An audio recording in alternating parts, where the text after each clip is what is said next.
ಜಮೀರ್ ಅಹ್ಮದಿಗೆ ಕೊಟ್ಟಿದ್ದೀವಲ್ಲ, 3 ವರ್ಷ ಕೊಟ್ಟಿದ್ದೀವಿ.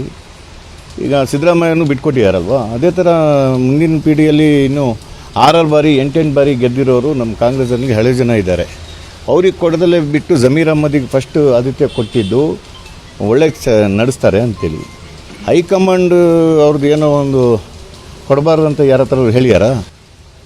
ಕಾಲಾವಕಾಶ ಇದೆ, ಟೈಮ್ ಇದೆ. ಇನ್ನು ತನ್ವೀರ್ ಸೇಠ್ ಹಳೆಯವರು ಇದ್ದಾರೆ, ಸಲೀಂ ಅಹಮದ್ ಸಾಹೇಬರು ಇದ್ದಾರೆ, ರಿಜ್ವಾನ್ ಅರ್ಷದ್ ಹಳೆಯವರು ಇದ್ದಾರೆ.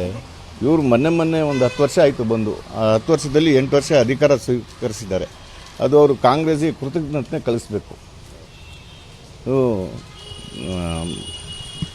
ಅದರಿಂದ ಜಮೀರ್ ಅಹಮದ್ ಸಾಹೇಬರು ಇವತ್ತು ಏನು ಮುಸಲ್ಮಾನರು ಎಲ್ಲ ಅವರಿಗೆ ಹೋರಾಟ ಮಾಡ್ತಾಯಿದ್ದಾರೆ, ಅದೇನೋ ನನಗಂತೂ ಇಷ್ಟ ಇಲ್ಲ. ಒಬ್ಬ ಪಾಲಿಟಿಷಿಯನಿಗೆ ಧರ್ಮ ತೊಗೊಂಬರೋದು, ಇದೆಲ್ಲ ತೊಗೊಂಬರೋದು ಒಂದು ನಾಚಿಕೆಟ್ಟ ಒಂದು ಸಮಸ್ಯೆ ಅಂತ ನನಗೆ ಸಂದರ್ಭದಲ್ಲಿ ಹೇಳಕ್ಕೆ